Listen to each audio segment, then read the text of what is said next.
बात करते हैं चौथे वीडियो में नाइट्रोजन के प्रॉपर्टीज़ की। तो नाइट्रोजन की जो एक सबसे इम्पॉर्टेंट प्रॉपर्टी है, नाइट्रोजन की जो एक सबसे इम्पॉर्टेंट केमिकल प्रॉपर्टी है कि वो ट्रिपल बॉन्ड बनाता है दूसरे एन के साथ। दूसरे एन के साथ ट्रिपल बॉन्ड का क्या मतलब है कि इसमें एक सिग्मा बॉन्ड है और दो पाई बॉन्ड है।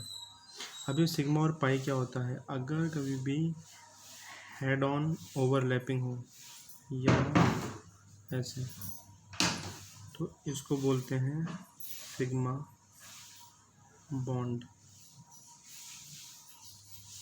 अगर इसको बोलते हैं पाई बॉन्ड।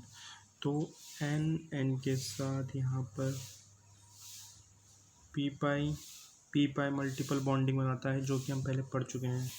इस वजह से ये इनर्ट होता है एट रूम टेम्परेचर।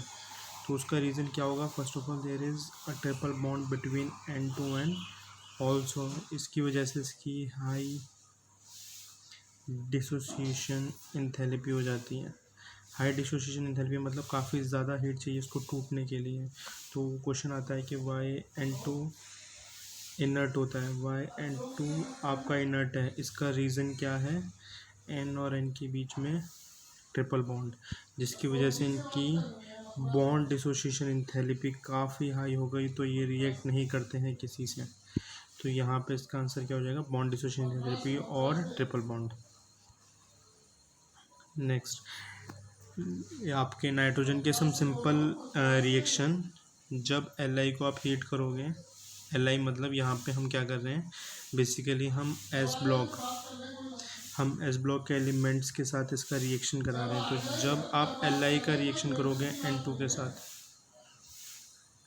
तो आपका जो बेसिकली यहाँ पे नाइट्रोजन होता है, तो Li का नंबर होता है +1, N का नंबर होता है +3। अब इनका नंबर +1 कैसे होता है? Li फर्स्ट ग्रुप में आता है, इसकी वजह से इसका नंबर फर्स्ट होता है, और नाइट्रोजन 15th में आता है। 15th माने इसको 3 और चाहिए अपना वो पूरा करने के लिए ऑक्टेट, तो यहाँ पे +3 यहाँ पे N आ गया।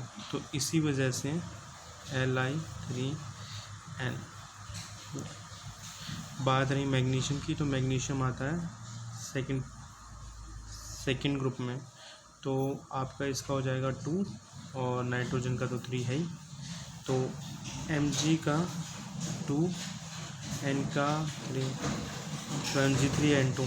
तो बेसिकली जब ये इसके साथ मिलता है तो ये नाइट्राइड्स बनाता है, मेटल नाइट्राइड जो भी आपके हैं, लिथियम नाइट्राइड और मैग्नीशियम नाइट्राइड। वो आपको समझ आए कैसे? Li फर्स्ट ग्रुप में है इसलिए इसका 1, N 15 ग्रुप में इसलिए इसका 3, क्योंकि 15 का 5 हटा दिया -8 3, देन Mg का यहाँ पे 2। तो ऐसे करके रिएक्शन इम्पॉर्टेंट है। आगे चलते हैं। नेक्स्ट, ये very very important reaction important. अब क्वेश्चन क्या आता है कि जो नाइट्रोजन होती है हमारी एटमॉस्फेयर में, वो ऑक्सीजन के साथ क्यों नहीं रिएक्ट करती है, या अगर वो ऑक्सीजन के साथ रिएक्ट करने लग जाए तो क्या डिसएडवांटेज होंगे उसकी।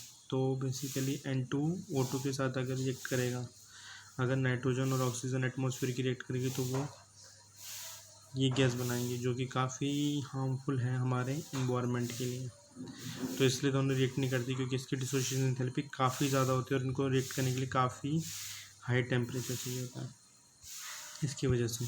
तो अगर कोई क्वेश्चन पूछे कि N2 और O2 रिएक्ट क्यों नहीं करती, because this is possible only at high temperature, that's why. इसलिए आपकी N2 डज नॉट रिएक्ट, इसलिए रिएक्ट नहीं करती विद ऑक्सीजन।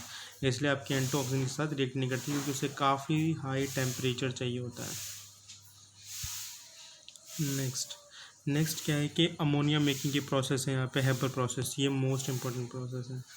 इसका रिएक्शन इम्पॉर्टेंट है, ये जो रिएक्शन लिखा हुआ है ये इसमें इम्पॉर्टेंट है। तो बेसिकली इसमें होता क्या है कि सबसे पहले यहाँ से नाइट्रोजन ली, यहाँ से हमने हाइड्रोजन लिया, यहाँ से नाइट्रोजन ली, यहाँ से हाइड्रोजन लिया, N2 और H2, देन ये इसका रेशियो वेरी वेरी इंपॉर्टेंट है, पूछ लिया जाता है कि किस रेशियो में ऐड किए जाते हैं नाइट्रोजन और हाइड्रोजन, किस रेशियो में, तो ये 1:3 में ऐड किए जाते हैं।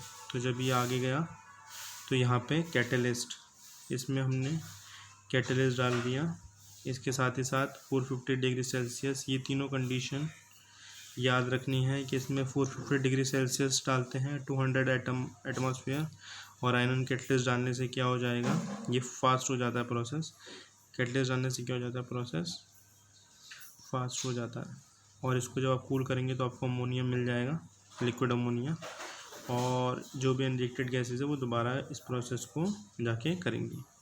तो यहाँ पे फिर हमने क्या क्या पढ़ा, भी हैबर प्रोसेस में क्या पढ़ा, सबसे पहले नाइट्रोजन मिलेगा हाइड्रोजन से तो NH3 बनेगा, यहाँ पे बैलेंस किया, यहाँ से नाइट्रोजन है, यहाँ से हाइड्रोजन है, 1:3 में है, 450 डिग्री सेल्सियस, 200 एटमॉस्फेयर, कैटलिस्ट, इधर जाके बॉयल किया, यहाँ जाके कूल किया, जो बची वो वापस आ जाएंगी।